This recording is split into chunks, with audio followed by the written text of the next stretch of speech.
Look, I'm about to show you something that's going to mess with your head a little bit. I want you to picture 6 different cats. Not real cats you've owned.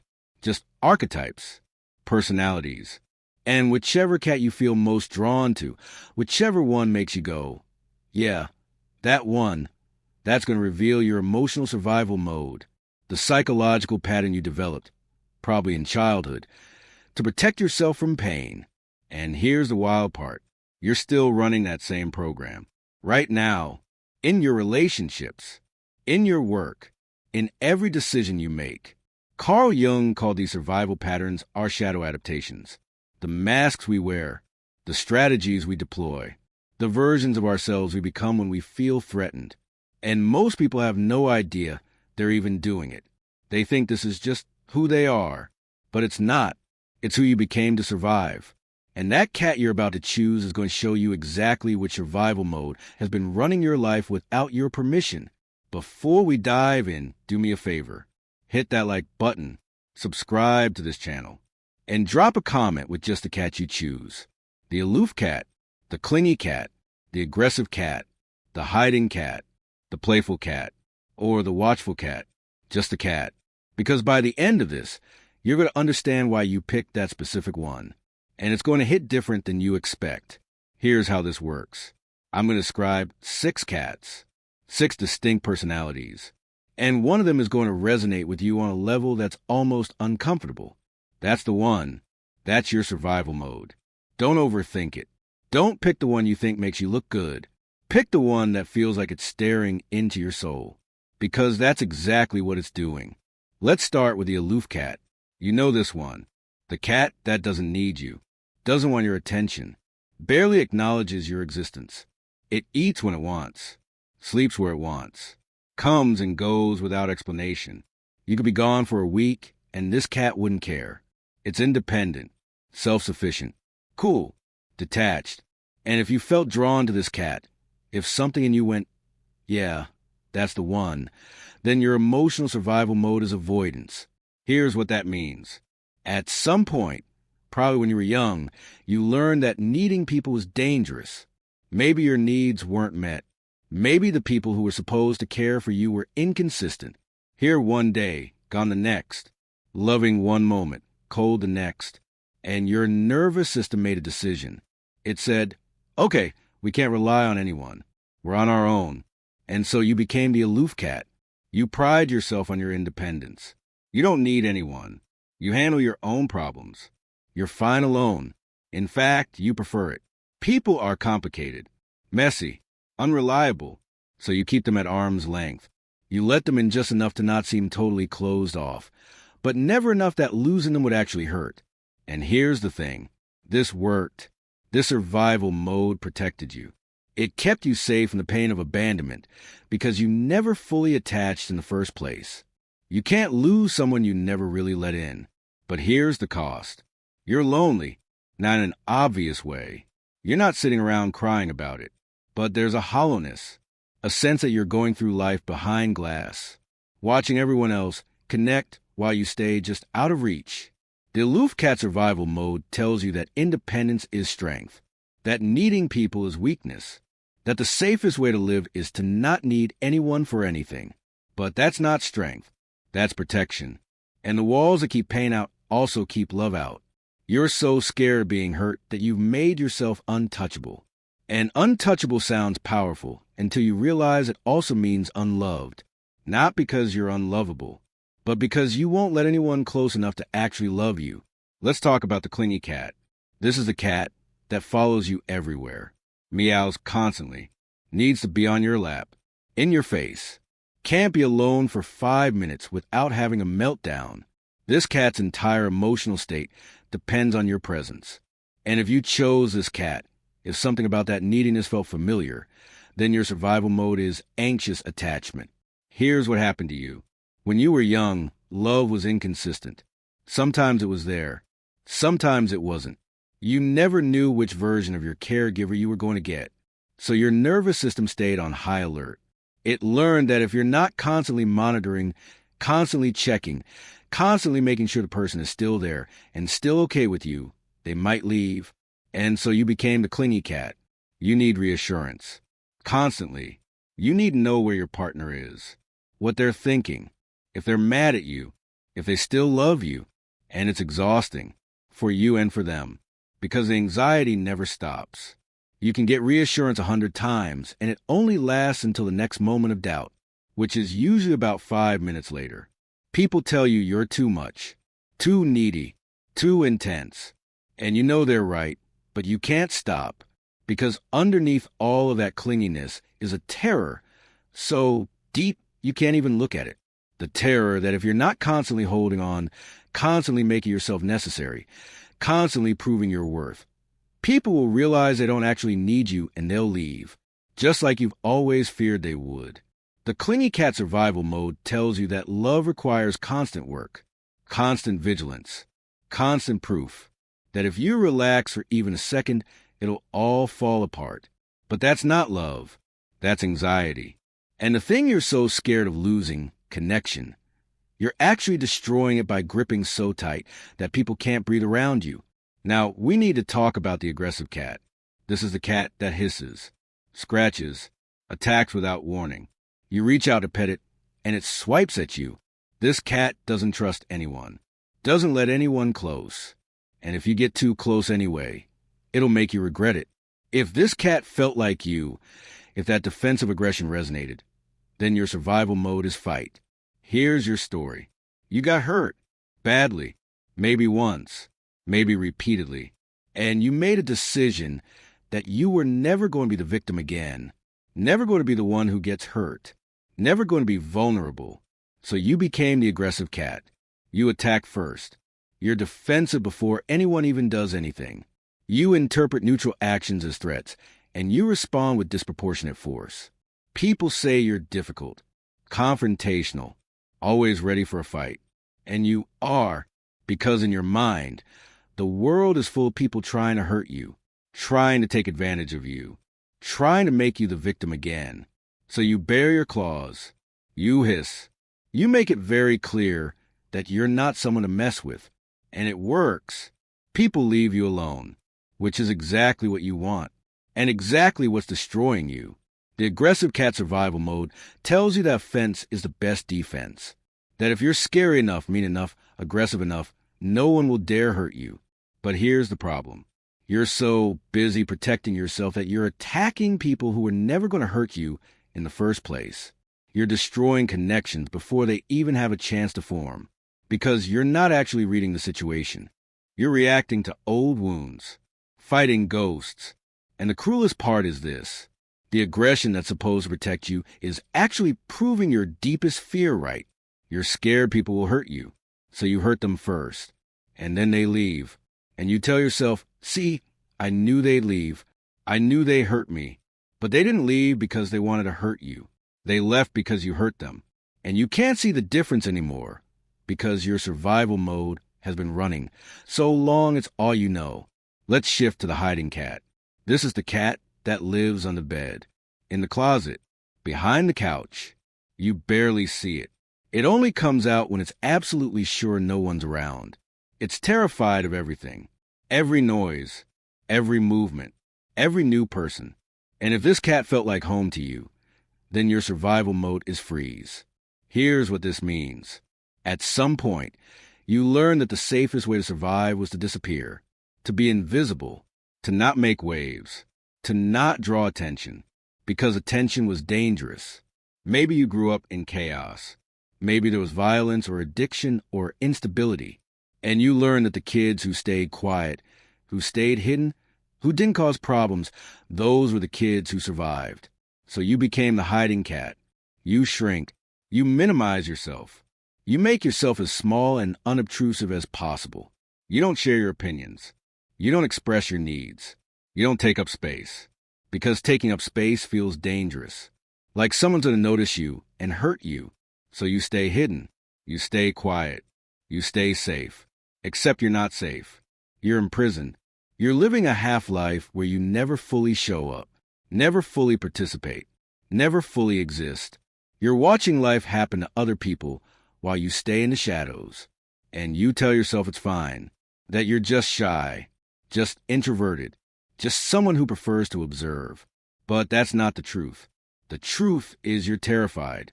And you've been terrified for so long that you've forgotten what it feels like to not be scared. The hiding cat survival mode tells you that invisibility equals safety. That if you're quiet enough, small enough, forgettable enough, nothing bad will happen to you. But nothing good happens either. You're so busy hiding that you're missing your own life, the opportunities, the connections, the moments that make life worth living. You're safe, but you're also not really alive. You're just existing, waiting for what you don't even know anymore. Now let's talk about the playful cat. This is the cat that's always entertaining, always performing, always making you laugh. It does tricks. It chases toys. It's charming and delightful, and everyone loves it. But if you look closer, you'll notice something. This cat never stops. It can't just be. It has to perform. And if you chose this cat, if that constant performance felt familiar, then your survival mode is fawn. Here's your history. You learned early that your value was conditional, that you were only loved when you were useful, when you made people happy, when you entertained them, made them laugh, made their lives easier. And so you became the playful cat, the performer, the people pleaser, the one who's always on. You're the fun friend, the helpful coworker, the person everyone wants at their party because you're so entertaining. You read rooms like a survival skill. You know exactly what people want and you give it to them before they even ask. You're charming, likable, easy to be around, and you're dying inside because you're not actually connecting. You're performing. And the version of you that people like isn't even real. It's a character you created to keep people from seeing the real you. The one you're scared isn't good enough, isn't interesting enough, isn't valuable enough to love just for existing. The playful cat survival mode tells you that your worth is tied to what you provide, that if you stop being useful, being entertaining, being helpful, people will leave. So you never stop, you never rest, you never just exist without a purpose. But here's the thing, you can't perform forever. And when you inevitably burn out, when you can't maintain the show anymore, you're going to find out which relationships were real and which were just people enjoying the performance. And that truth is going to wreck you. Finally, there's a watchful cat. This is the cat that's always alert, always scanning, always positioned where it can see everything. It's not relaxed, ever. It's constantly monitoring for threats. And if this cat felt like you, if that hypervigilance resonated, then your survival mode is hyper-awareness. This is what happened to you. You grew up in an environment where danger was unpredictable. You never knew when something bad was going to happen. So you learned to watch, to notice patterns, to read body language, to predict moods, to sense when something was about to go wrong, so you could protect yourself. And you got really, really good at it. You notice everything. The shift in someone's tone, the micro-expression on their face, the tension in their body language. You can walk into a room and immediately sense the emotional temperature. It's like a superpower, except it's not. It's a trauma response, and it's exhausting because you can never turn it off. You can never just relax. You're always scanning, always monitoring, always waiting for the other shoe to drop, even in safe situations, even with safe people, even when there's no actual threat. Your nervous system is stuck in threat detection mode, and it's slowly destroying your ability to enjoy anything. The Watchful Cat survival mode tells you that if you're vigilant enough, aware enough, careful enough, you can prevent bad things from happening. But you can't. You never could. The bad things that happened to you weren't your fault, and they weren't preventable through awareness. They happened because the world was unsafe. And now you're safe, but your nervous system hasn't gotten the message. So you're still watching, still waiting, still preparing for a danger that isn't coming. So which cat did you choose? And more importantly, do you recognize your survival mode? Here's what you need to understand. These patterns aren't personality traits. They're adaptations. They're strategies your nervous system developed to keep you safe in an environment that felt dangerous. And they worked. They protected you. They got you through. But here's the problem. You're not in that environment anymore. You're not that powerless child anymore. You're an adult with resources and choices and agency, but you're still running the same survival program. The aloof cat keeps you safe from abandonment, but it also keeps you isolated. The clingy cat keeps you connected, but it suffocates your relationships. The aggressive cat keeps you from being hurt, but it hurts everyone around you. The hiding cat keeps you invisible, but it also keeps you from being seen. The playful cat keeps you liked, but it prevents you from being known. The watchful cat keeps you prepared, but it prevents you from being present. Carl Jung said that until you make the unconscious conscious, it will direct your life and you will call it fate. And that's exactly what's happening here. Your survival mode is running unconsciously. You think this is just who you are, just how you operate, just your personality. But it's not. It's a pattern, a program, a strategy that worked once, but is now limiting you in ways you can't even see. And here's the really difficult part. You can't just decide to stop. You can't just wake up one day and go, okay, I'm done being the aloof cat now. Because these patterns live in your nervous system. They're not cognitive. They're somatic. They're felt. They're automatic. Which means you need more than awareness. You need regulation. You need safety. You need your nervous system to finally believe that the danger is over. But awareness is a first step. And you just took it. You just saw your pattern. You just named your survival mode. And that matters. Because you can't change what you can't see. And now you see it. So what do you do with this information? First, you have compassion for yourself. You didn't choose this pattern. Your nervous system chose it for you when you were too young to have any other options. You did what you had to do to survive. And that's not a character flaw. That's resilience. The problem is your nervous system is still fighting a war that ended a long time ago. Second, you start noticing. When does your survival mode activate? What triggers it? Is it conflict? Closeness? Uncertainty? Visibility? Start paying attention to the moments when you feel yourself shifting into that mode. When the aloof cat pulls back. When the clingy cat starts spiraling. When the aggressive cat starts hissing. When the hiding cat goes invisible. When the playful cat starts performing. When the watchful cat starts scanning. Third, you start asking yourself a question. Am I in actual danger right now? Or am I reacting to old danger?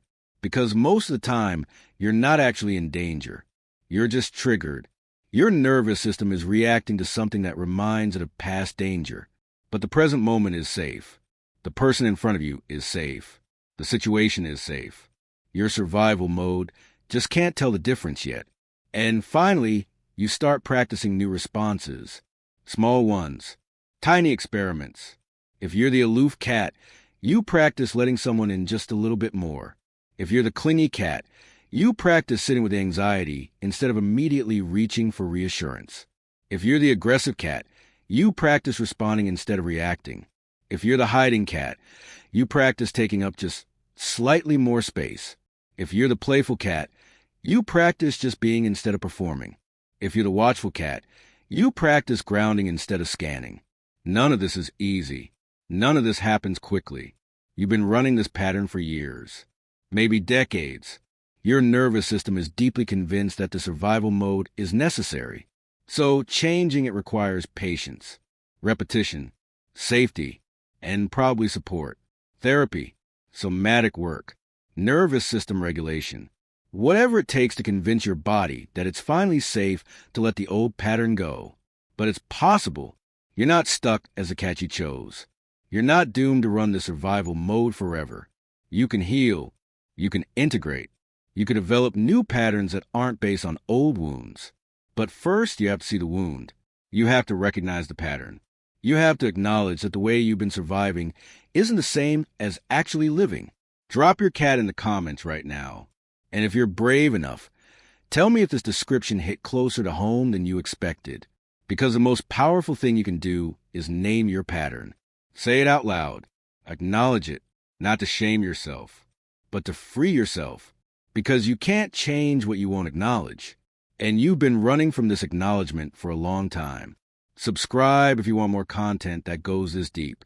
That doesn't just give you surface-level psychology, but actually helps you understand the patterns running your life. We don't do shallow here. We do uncomfortable truths. We do real healing. We do the work that actually changes things. Your cat just showed you your survival mode. The question is, what are you going to do with that knowledge? Are you going to keep running the same program? Or are you finally ready to write a new one? Because here's the truth. You survived. You made it through. You developed these patterns, and they worked. They protected you. They got you here. But surviving isn't the same as thriving. And the patterns that kept you safe in the past are now keeping you stuck in the present. It's time to let them go. Not because they were wrong, but because they're not needed anymore. The war is over. You can finally come home.